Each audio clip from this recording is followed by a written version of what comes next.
Bonjour et bienvenue à tous dans cette nouvelle intervention. Alors nous allons nous intéresser en particulier à l'interculturel et comment réussir dans une entreprise allemande. Pour les personnes qui ont des questions, je vous propose de les poser en bas à droite de votre écran, donc en bas à droite, et j'y répondrai en fin d'intervention. Voilà, je vous remercie. Donc nous allons nous intéresser à savoir comment réussir sa prise de poste, comment négocier cette étape très importante qu'est la prise de poste en Allemagne.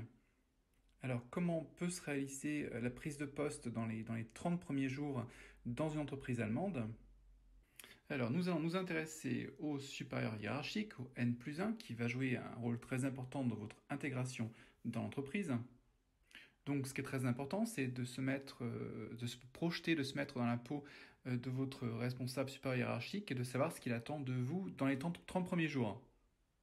Que dois-je faire donc pour faire bonne impression? Donc je dirais que ce qui est vraiment très important au début, ce qu'attend à mon avis tout supérieur hiérarchique, c'est que vous découvriez votre périmètre d'intervention et vos missions. Donc ça c'est une première chose. Il va vous donner, mettons, un mois pour savoir ce que vous êtes censé faire. Donc vous le savez, chaque entreprise dispose de structures plus ou moins complexes. Donc il est important que vous vous intéressiez aux collègues avec lesquels vous allez interagir et à votre travail au quotidien. Donc il va falloir vraiment jouer sur ces deux plans. Ensuite, qu'est-ce que votre chef attend d'autre? Donc ça va être d'identifier précisément vos tâches quotidiennes. Est-ce que vous avez des tâches à faire tous les jours? Est-ce qu'il y en a d'autres qui vont être plutôt hebdomadaires et éventuellement d'autres mensuelles? Donc vous identifiez quel est votre planning de travail. Troisième élément, votre chef peut attendre de vous, s'il ne vous le dit pas explicitement, que vous identifiez à quel moment vous devez effectuer aussi un reporting. Est-ce que ça va être un reporting de face à face tous les lundis matins, par exemple? Est-ce que ça va être un reporting de mail tous les vendredis après-midi, par exemple? Auprès de qui? Est-ce que c'est auprès de votre N plus 1, auprès d'un collègue? Ou auprès d'un autre collègue qui se charge du reporting? Donc c'est à vous d'observer, d'être un observateur et d'observer vraiment ce qui se passe et de quelle façon ça se passe. Ce que va attendre votre chef également, c'est que vous ayez compris comment se prend la décision. Il attend également de vous que vous compreniez bien où commence votre mission et également où elle se termine. Donc vraiment, identifiez bien votre périmètre d'intervention. Donc ça, c'est dans les 30 premiers jours et au bout de ces 30 jours, important, c'est que vous soyez capable d'identifier vous-même quels sont les supérieurs hiérarchiques, les personnes clés de l'entreprise. Quels sont les managers de business unit, par exemple? Donc reconnaître et connaître le PDG de l'entreprise, première chose. Donc bien sûr le reconnaître dans les couloirs. Donc ça montre aussi à votre chef que vous avez compris et que vous avez une bonne connaissance de l'organigramme de l'entreprise. Donc il faut vraiment que vous ayez un bon sens de l'observation pour rapidement comprendre les interactions entre les différentes personnes et qui sont les décideurs. Alors sur cette étape, qu'est-ce que je pourrais vous conseiller, je dirais, de pratique?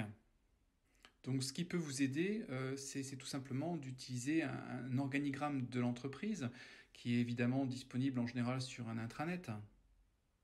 Il est très important de comprendre la structure de l'entreprise à travers cet organigramme. Donc ensuite, il y a les personnes qui ont une très bonne mémoire visuelle et qui retiennent beaucoup moins les noms par écrit. Après, chacun peut utiliser ses propres astuces pour retenir des noms. Par exemple, je sais que j'utilise un carnet dans lequel j'écris pour retenir un petit peu plus facilement les noms. J'ai toujours un petit problème avec les prénoms des personnes ou les noms des personnes. Et puis aussi, surtout, n'hésitez pas à demander conseil à vos collègues pour évaluer un petit peu le rôle de chaque personne, de mieux évaluer le rôle de chaque personne dans l'entreprise. Il y a bien sûr des organigrammes complexes dans l'entreprise, donc c'est pas toujours évident de savoir quel domaine, le champ d'intervention de telle ou telle personne. C'est très important pour vous de connaître les bons interlocuteurs en interne dans l'entreprise. Donc utilisez l'organigramme de l'entreprise avec l'intranet, plus vos propres notes, et ça va vous permettre de rapidement identifier le fonctionnement et les rôles dans l'entreprise. Alors je vais revenir aussi sur un point qui est celui du reporting. Est-ce que dans le reporting en Allemagne, on peut constater des différences par rapport à la France? Est-ce qu'on doit plus passer par l'écrit pour faire son reporting? Donc là encore, je ne vais pas vous édicter des règles, ça dépend bien sûr de la culture de l'entreprise et de son mode de fonctionnement, ou de ses modes de fonctionnement. Donc là aussi, c'est à vous en tant qu'observateur de comprendre quels sont les modes de fonctionnement de l'entreprise pour les appliquer. Donc si vous avez un premier reporting à effectuer, demandez à un collègue à titre d'exemple pour savoir comment ils sont effectués, sous quelle forme. Ou bien vous le faites comme vous le pensez la première fois, faites-le relire pour peut-être compléter par les aspects auxquels vous n'avez pas pensé. Vous êtes dans une position d'apprenant. Allez vers les collègues avec lesquels le courant est passé peut-être plus rapidement en fonction des affinités que vous avez pu créer au début. Ils seront en principe prêts à vous aider et ça les valorise en principe. Si vous leur demandez conseil, c'est quelque part que vous estimez leur travail. Bon, à toute juste mesure, bien sûr. Donc, n'hésitez pas à soumettre votre premier reporting à un collègue avec lequel vous avez déjà des affinités. Alors, sur cette phase d'adaptation, je dirais, il faut donc apprendre, écouter, observer.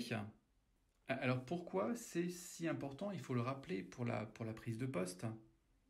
Au final, ce que vous demande votre N+1, c'est d'observer tout ce mode de fonctionnement. Quand vous débarquez dans une entreprise, vous ne connaissez pas cette entreprise. Une entreprise est un système complexe. Une entreprise est faite de différentes relations, de strates hiérarchiques, de différents processus et aussi éventuellement de rituels qui constituent donc la culture de l'entreprise avec ses spécificités. Donc pour la connaître, c'est pas l'organigramme de l'entreprise qui va vous l'apprendre, il faut vraiment l'observer pour en dégager les règles de fonctionnement. Donc il faut écouter, il faut observer et s'imprégner de tous ces codes, je dirais. Il faut vivre ces codes, il faut les expérimenter. Donc un endroit idéal, c'est bien sûr la machine à café, un petit peu plus fort en France, la cantine. Ce sont des échanges informels. Ce sont des salutations, ce sont des façons de se quitter le soir. Tout ça, ça constitue la culture de l'entreprise. Donc, pour bien s'intégrer, il faut vraiment repérer et vivre ces codes. Donc ça, c'est une première chose.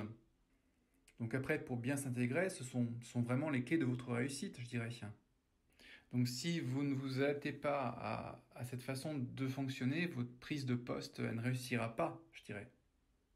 Il faut quelque part passer dans le moule, vous former dans le moule. Donc pour faire partie de l'entreprise, eh bien, il faut s'adapter au code. Donc quelque part, il faut montrer patte blanche, il faut créer la confiance. Pardon. Alors pour passer à un point suivant, comment bâtir justement une relation de confiance? Comment est-ce qu'on peut bâtir une relation de confiance en Allemagne? Est-ce qu'il y a des particularités? Donc tout d'abord, la notion de confiance, c'est quelque chose qu'on acquiert avec le temps. C'est quelque chose qui n'est pas acquis tout de suite, et donc de façon générale, les Allemands, ils ont besoin de temps pour ça. Donc ils ont besoin de temps pour accorder leur confiance, que ce soit à des collègues allemands ou français, qu'importe. Mais de façon générale, la confiance, elle se mérite, elle s'acquiert dans le temps. Donc comment l'acquérir? Eh bien, c'est en ayant une attitude professionnelle, respectueuse et ouverte vis-à-vis des collègues. Donc il faut savoir faire ses preuves, il faut se la jouer aussi collectif. Donc je répète, il faut être dans le collectif, c'est beaucoup plus important et marqué comme on a pu le voir dans une intervention que je réalisais en Allemagne. Bon, bien sûr, attention aux stéréotypes, parce qu'il y a bien sûr des entreprises françaises qui sont fortement dans le collectif. On prend en Allemagne une décision au sein de l'équipe. Avec l'équipe, donc il faut qu'il y ait une certaine confiance qui soit mise en place pour que celle-ci ait lieu. Donc cette notion de confiance, c'est vraiment la base pour bien travailler avec les autres sur votre poste. Donc c'est un état de la prise de poste qui est vraiment capital. Donc je vous remercie pour avoir écouté cette intervention, j'espère que vous êtes bien armés. Donc n'hésitez pas à poser des questions en bas à droite de l'écran, je vois que certains l'ont fait, donc j'y répondrai tout de suite après la fin de cette intervention. Je vous remercie de votre participation et je vous dis à bientôt pour d'autres qui ont lieu aujourd'hui. Merci.